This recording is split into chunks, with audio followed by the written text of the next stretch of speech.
We're more than willing to turn to what we want, but be willing to pivot for what someone else needs. Grace and peace, everybody. Welcome to Sabbath School Study Group. We're in part 2 now of our study here in Corinthians, and we're talking about changing plans for love. In 1 Corinthians chapter 16 and verse number 5, it starts by saying, "Now I will come unto you when I shall pass through Macedonia, for I do pass through Macedonia.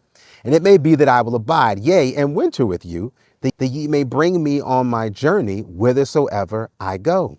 Now, we have the evangelist, Pastor Paul, on this journey, and he's making a commitment that he's going to come to Corinth. But there's a change in plans. Circumstances shift, and in his desire to still reach the church of Corinthian, rather than showing up, he shares the gospel with a letter. Some people got offended by that. Well, not only does he send a letter, beyond that, Timothy comes through. In 1 Corinthians chapter 16, verse 10, "Now if Timothy is come, see that he may be with you without fear, for he worketh the work of the Lord, as I also do." So the point that we're trying to take from this is the original idea, the commitment was that Paul was going to show up, but there were some who were disappointed. Not only that he would write this letter, but then he writes this really pointed letter that we're reading portions of to really tell them to straighten up and follow what God has shown them. There's some who get offended by that. Don't let the offense get in the way of the opportunity. When we don't get what we want in church, or when things don't happen the way that they've always happened, we have this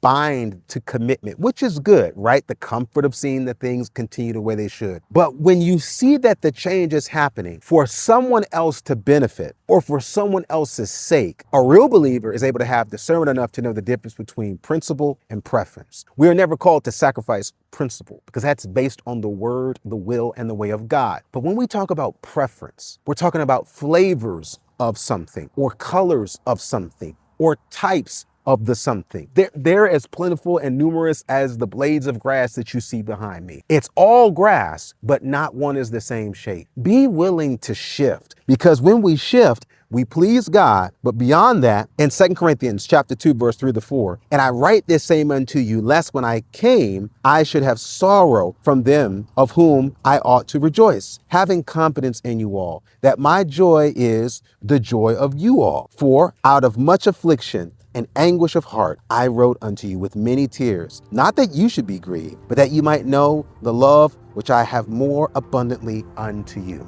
So there you see, the force behind his shift should be the same force behind our acceptance. Because of love. We're more focused on the objective than I am on things being done my way, because Paul writes this letter out of love. The same love that would have had him there face to face, it's the same love behind him writing the letter. So let's remember that when plans change, as long as the work is being accomplished, as long as the goal is being met, God is being glorified. And more importantly, as long as that's being done, amen.